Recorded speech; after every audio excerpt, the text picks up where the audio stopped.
With threats to our nation waiting around every corner, adaptability is more important than ever. When conditions change without notice, quick strategic thinking is crucial. And with obstacles consistently impending, determination is essential in overcoming them. It's this willingness, decisiveness, and resilience that sets Marines apart. With our fighting spirit, we don't just fight battles, we win them. Marines are the constant our nation counts on to fight the unknown. And through adaptable problem solving, we do just that.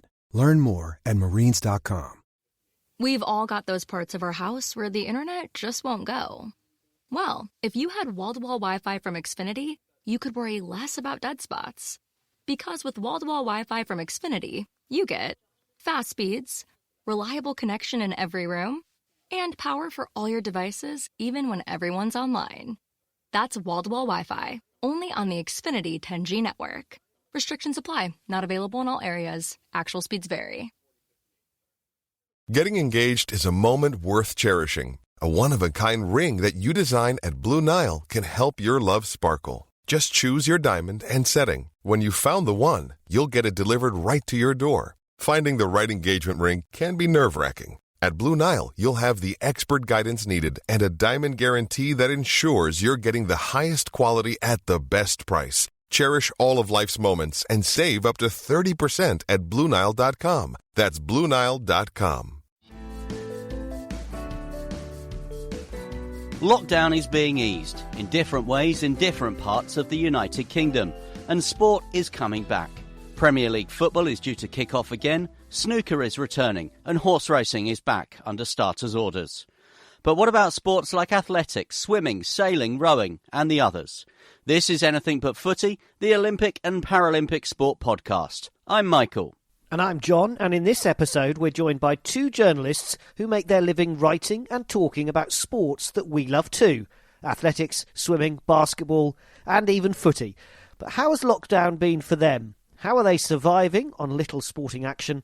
And what about the sports they cover? Do they agree with us there's a long way back to some kind of normality, including particularly indoor sports and events? I'm Liz Byrnes. I'm a sports journalist. I worked for PA for 12 years before going freelance 2014. I've covered swimming, athletics, football, you name it, lots of different sports. But now I'm sort of like European Correspondent for Swimming World, which is a US-based website. And I'm Mark Woods. I'm a freelance sports writer like Liz, writing for lots of newspapers in the UK and in the US. My beat's a bit like Mike and John, Olympic, Paralympic sports. I do a lot of athletics. I do a lot of basketball. And lockdown's been quite an interesting time. We should, of course, reinforce the point that we are recording this socially distanced from each other, all in our own homes. You can always get in touch with us on Anything But Footy via our website, anythingbutfooty.com, and you can find us on social media as well, on Twitter, on Facebook, and on Instagram. So we'll start with you, Mark. You said it's been an interesting time, lockdown. How have you been able to carry on your work? I think certainly things have very much changed in two ways. One, there's no live sports, and while we all have our contacts and there are still athletes, sports people to speak to who still have interesting tales, some who are doing incredible roles, perhaps related to healthcare at this present time. You also have to be aware that a lot of sports reporting is about the sport that's going on right in front of you at any moment in time. So the dearth of that has presented a huge challenge for every sports journalist, every sports broadcaster, in the current climate. And also, you look at the future of the media as well. I mean, it's a big picture thing at the moment. The economy is not going well. It is not predicted to get any better. The media will take a big hit out of this. Newspapers were not doing massively well, with a few exceptions before we went into this. The outlook's not particularly great. And for sports journalists, and particularly freelance ones like myself and Liz, that's going to present troubles and challenges going forward. What kind of challenges, Liz, have you experienced then over the past couple of months? Well, I mean, I'd say challenges in as much as, I mean, some of it's just completely gone, like the football work, because there's no live sport, and as a freelancer, it's not like I'm a staffer. It's just completely gone. So, obviously I didn't do the press conferences. There's nothing like that going. So that's completely, out of the, just out of the ballpark, really. There's nothing there.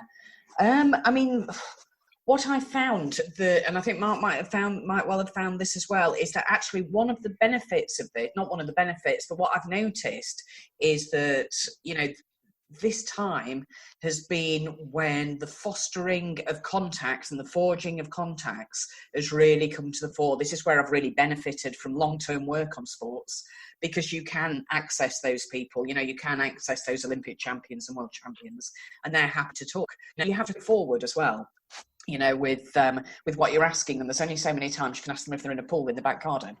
So yeah, I mean, there are different challenges, but I agree with Marcus. What kind of media world is it going to be? And I just see it, I think it's accelerated what might have happened anyway.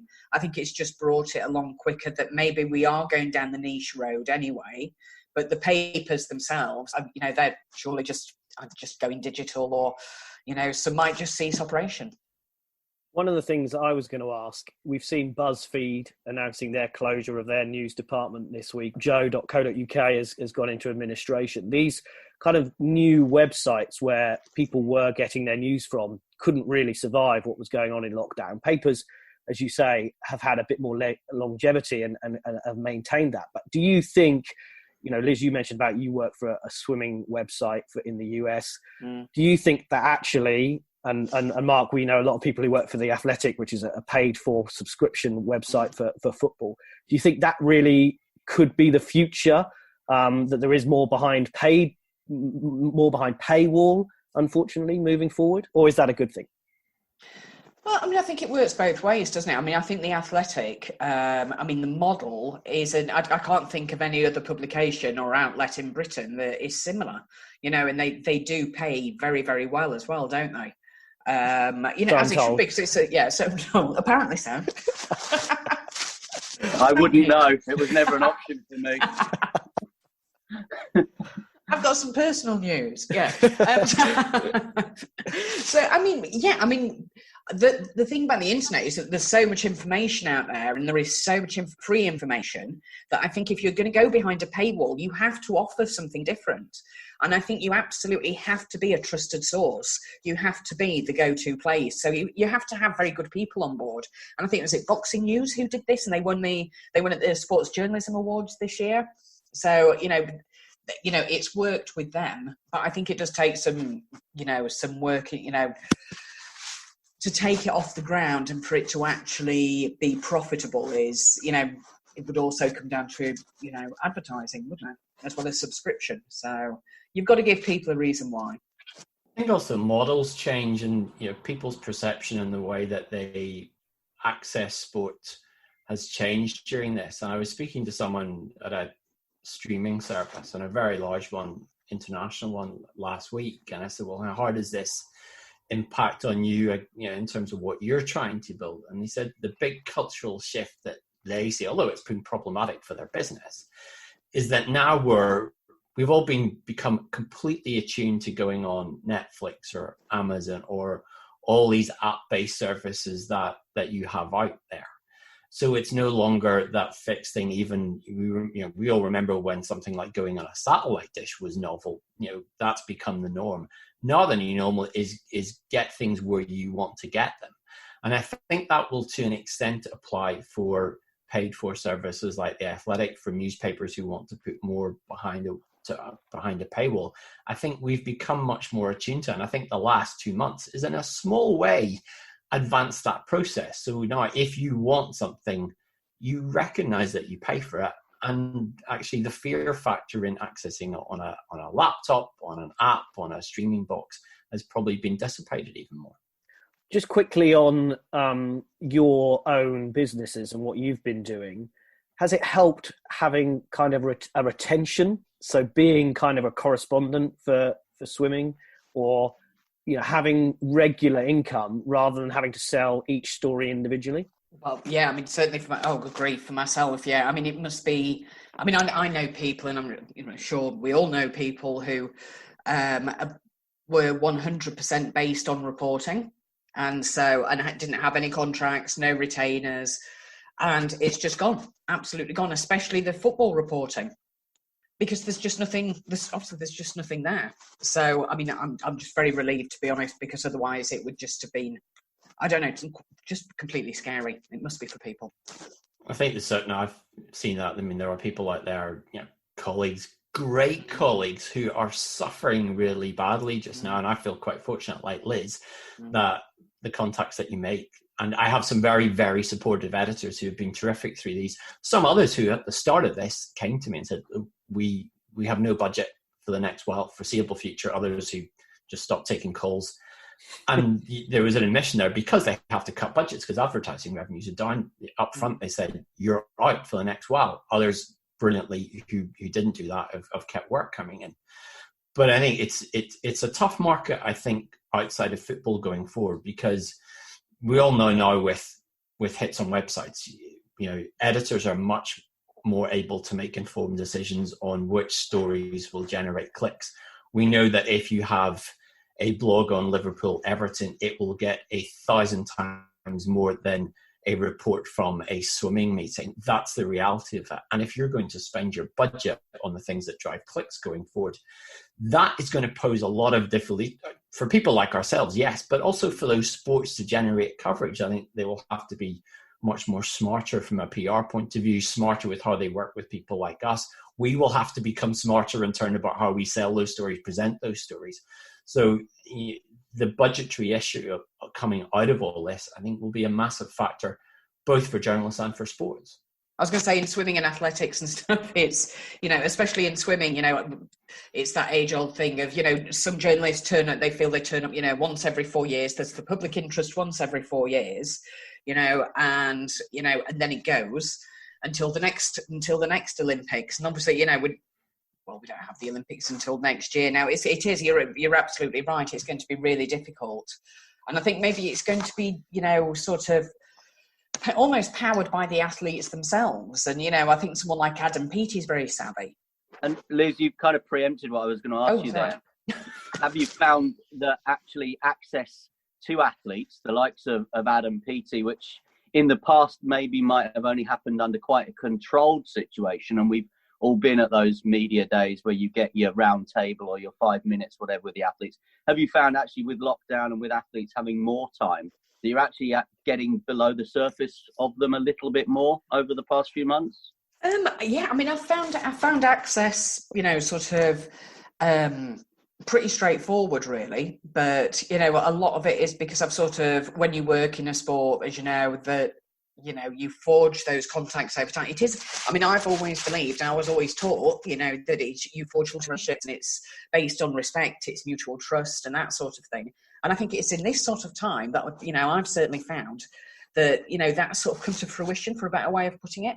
So I've been able to get in touch with people like Adam. But yeah, I mean, it's what I have found really interesting is that I've talked to people in different countries. So I've got really different perspectives as well of what's going on with lockdown. So it's, I've actually found access pretty straightforward. I think it's been an intriguing time for athletes and for governing bodies and agents, I suppose, people who are responsible for athletes, because we've all wanted to write about sport and there isn't sport there. So where do you find your stories if you're a media outlet? You want to speak to people, you want to find opportunities out there. And I think the very smart athletes and the smart sports have come to the fore in the last while. I mean, if you flick through the papers or log on to websites, you can get a sense of which sports are still getting coverage, and a lot of positive coverage. I mean, if you want positive coverage, now's the time to get it, because they've been out there, and you see athletes on social media doing interesting things, or appearing on podcasts or whatever, and making themselves available for interviews if you get in touch with them. You see the governing bodies who are putting people up. I mean, the great example that I was reading, there's a piece in the Yorkshire Post a few days ago at Danny Rubin, the head of comms at the England and Wales Cricket Board, who has been doing weekly Zoom calls with one of his players, who's continued to be accessible and has has got a lot of praise for doing that. And the sports who have been switched on and saying we will still meet people out there for chats, I've been getting wealth of space, and fair play to them. You also, the flip side, see the sports that have gone into a bunker who perhaps don't actually have good relationships with their own athletes to make them available. That's been a case in a few major sports at the moment.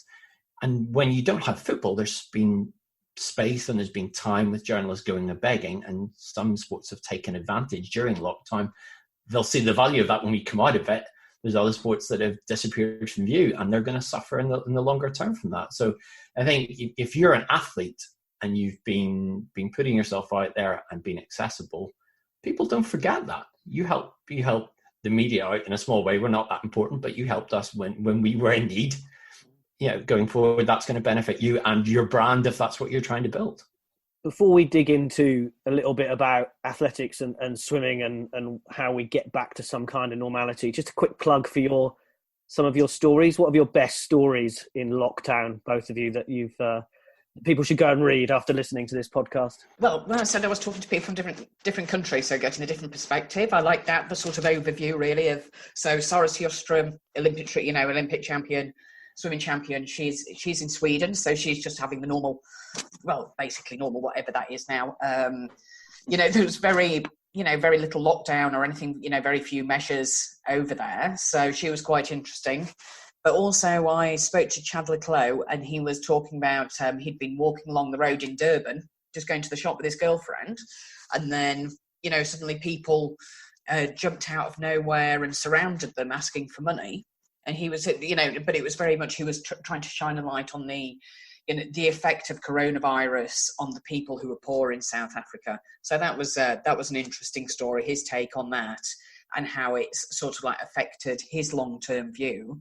And he said, if the Olympics don't happen next year, yeah, it's awful, but I mean, it's not, for him, he said it'd be a hard pill to swallow. But in the grand scheme of things, these guys have got absolutely nothing. They've just been destroyed. So I think that's one of my favourite ones, really. Yeah. Mark? And that's on Swimming World.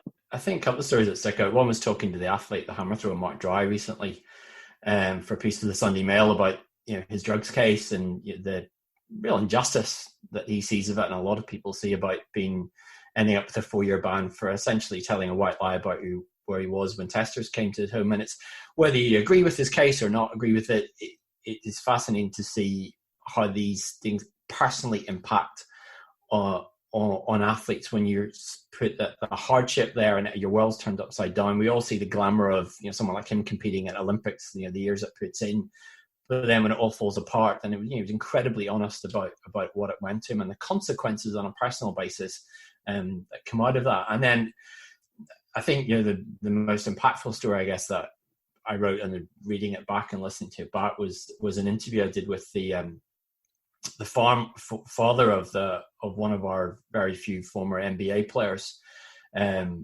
Robert Archibald, who committed suicide a few months ago, and his father Bobby gave me a very honest and very frank interview in the Mail on Sunday a few weeks ago, talking about what happened and the perils of mental health, when you're at the biggest stage of them all and you're left then to fend for yourself. And there is an extended version if anyone wants to listen to it on my podcast, the MVP cast.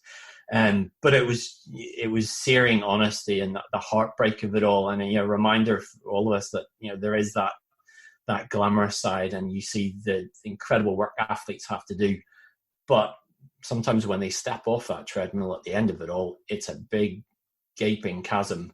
And a lot of us follow athletes' careers until they retire. We sometimes forget about them after they leave the scene, and what happens afterwards sometimes isn't too pretty.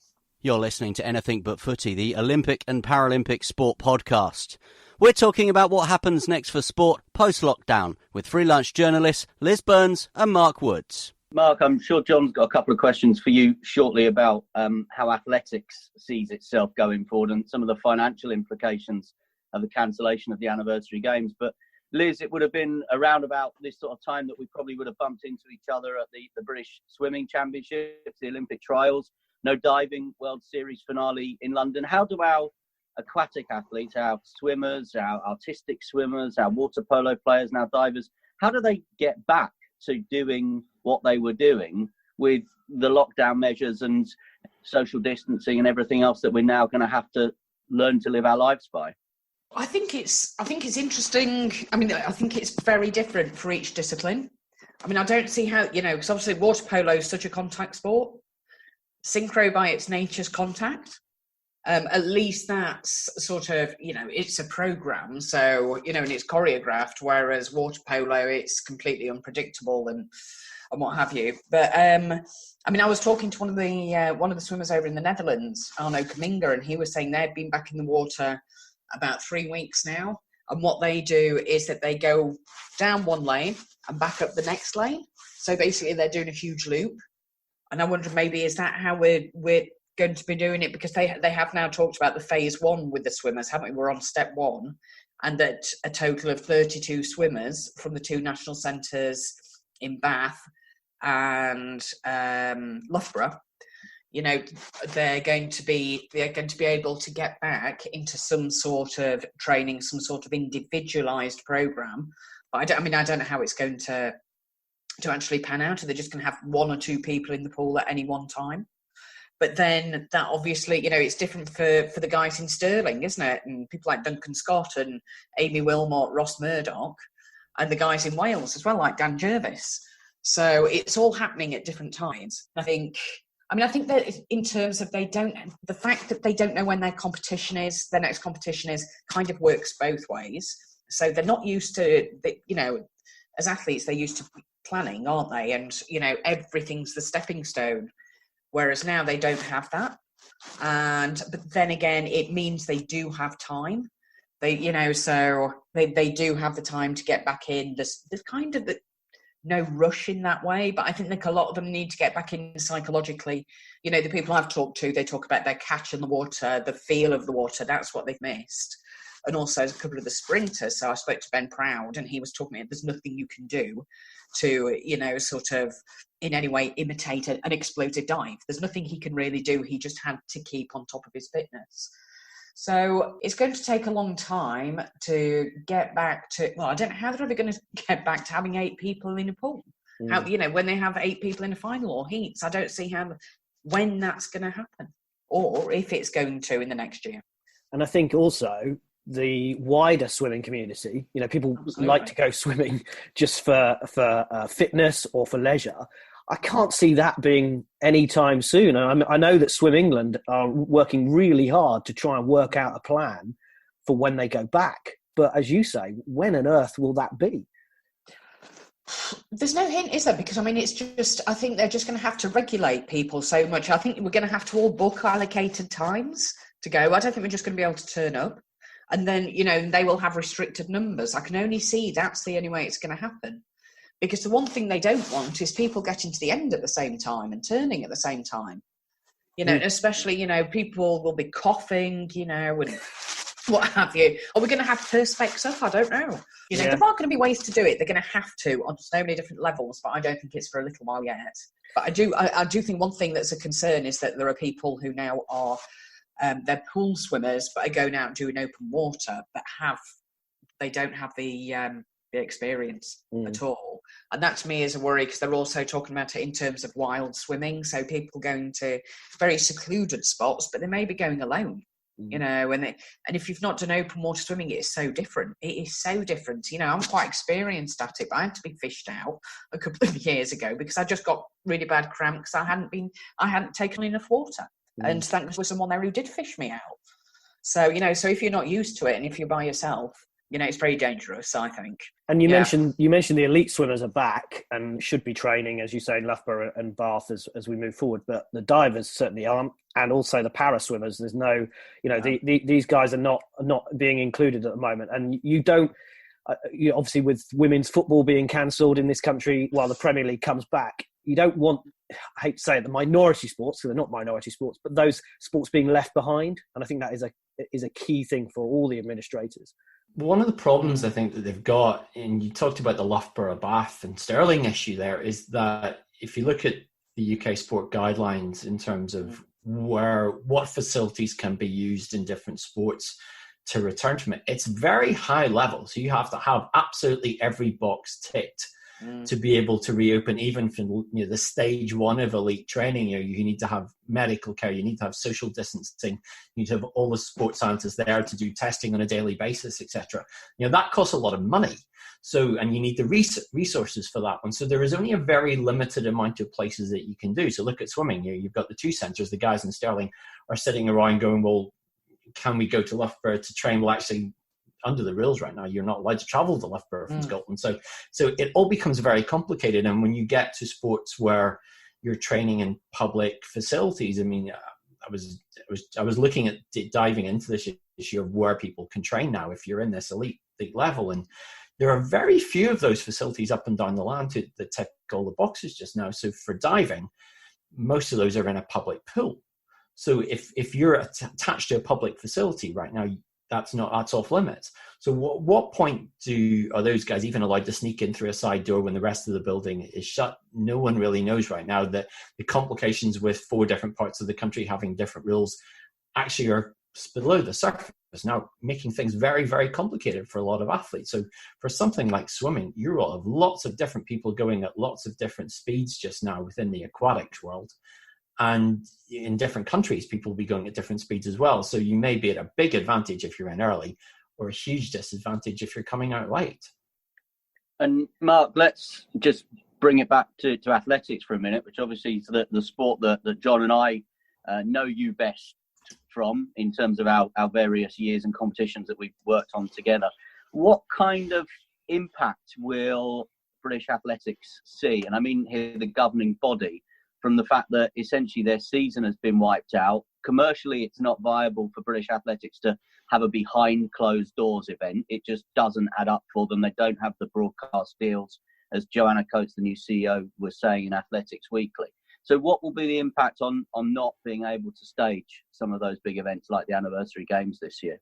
Well, it's a top to bottom impact. I mean, if you take roughly an estimate of £2 million out of the pot for not having the anniversary games, I know that what I'm hearing is they can't stage the Diamond League in Gateshead. If that's behind closed doors financially, it's not viable. So therefore you lose the 2 big meetings. That's revenue that's gone. You've seen UK Athletics return some of that money to the grassroots through the 4 home nations associations. They've all been told you're not getting that handout this year. So therefore they've got planned work, budgeted work they want to do to develop the sport that's now in danger. You look at the elite end of how you fund all the coaches, all those programs going into Tokyo. That's a lot of that's up in the air just now. I mean, there's a big job to reform UK athletics.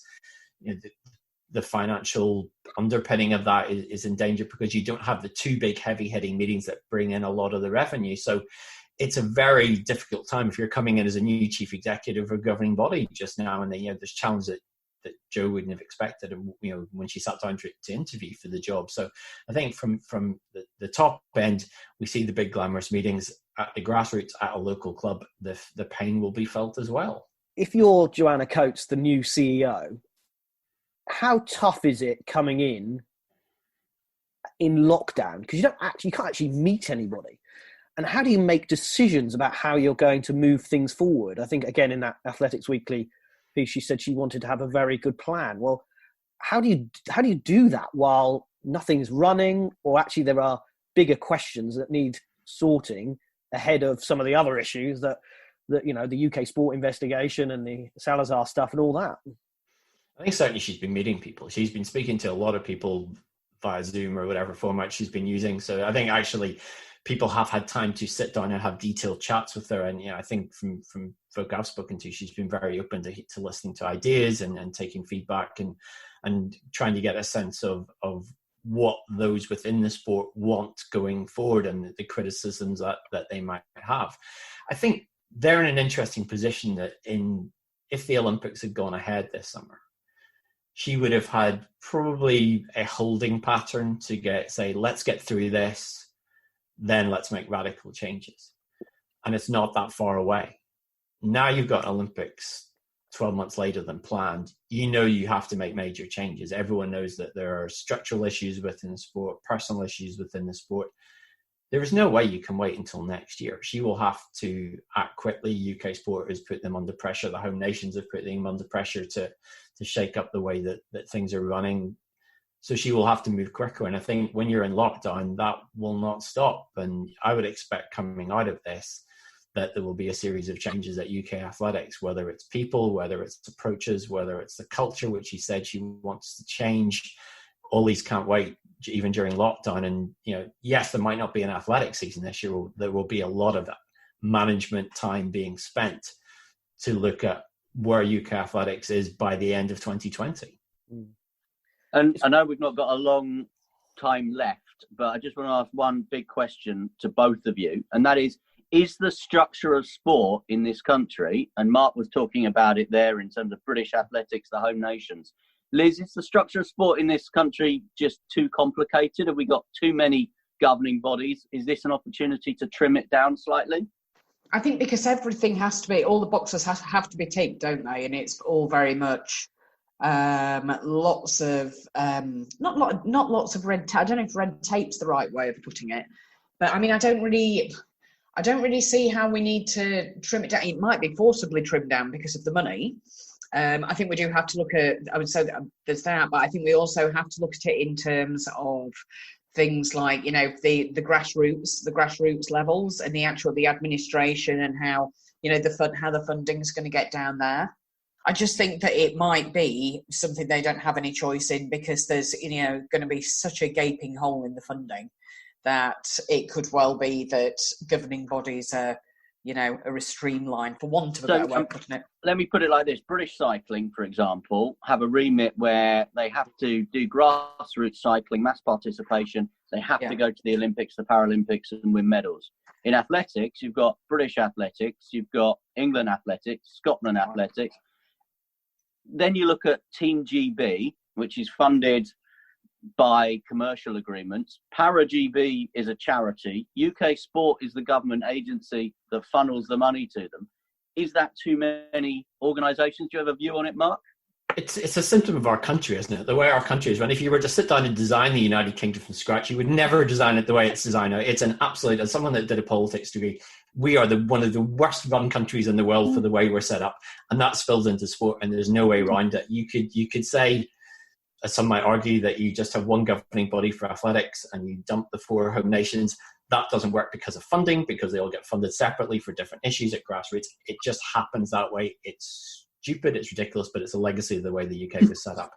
But I think going back to the sort of slightly more serious point, that yes, sports need to look for economies of scale. Sports need to look smarter at the moment.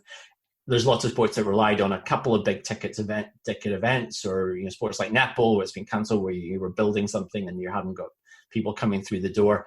If that's what you were relying upon, you need to now make sure that you have a plan B, because who knows if this is going to happen again. And to finish with, I'm going to put another really tough question for you, because things change on a daily basis. 1 week doesn't look the same at the moment, and you can never predict what's going to happen. A month ago, I didn't want football to come back, and now, we'll see how it goes in a couple of weeks. The Tokyo 2020 Olympics in 2021, are they going to actually take place? We actually can't say, can we? I do think, they've said themselves, haven't they, that it's going to be really different anyway. Just so it's almost like expect something that's completely condensed.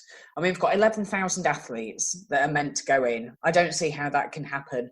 But some have already qualified. So they can't say that they're not qualified, and they're going to also honour that, aren't they? Honour those who've been qualified. We're not going to start again. So I think it'll be things like, I think there'll be a huge cull of the number of broadcasters in, because I think it's meant to, is it 20,000 that usually go? I think we're going to go down to, a tiny percentage of that. I think it'll really change that, because things like mixed zones we're not going to be able to have.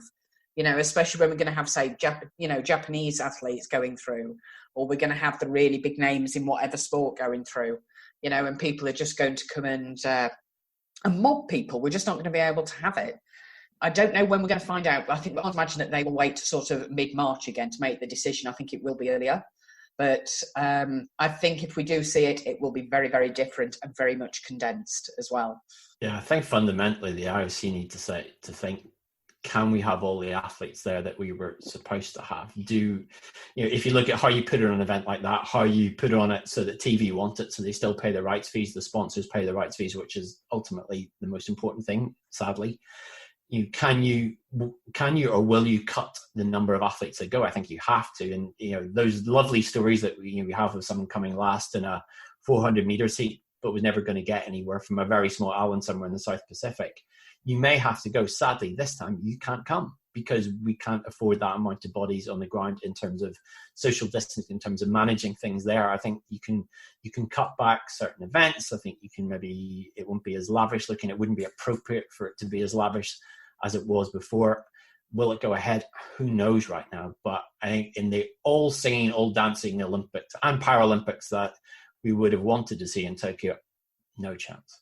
Our thanks to Liz Byrnes and Mark Woods for joining us on Anything But Footy. Thank you. Pleasure. If you'd like to have your say, go to our website, anythingbutfooty.com.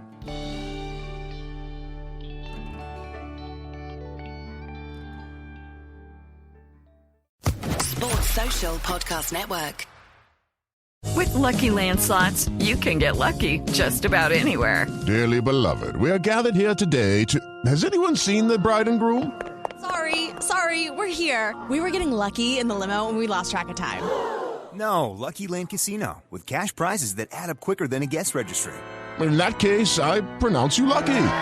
Play for free at LuckyLandSlots.com. Daily bonuses are waiting. No purchase necessary. Void where prohibited by law. 18+. Terms and conditions apply. See website for details.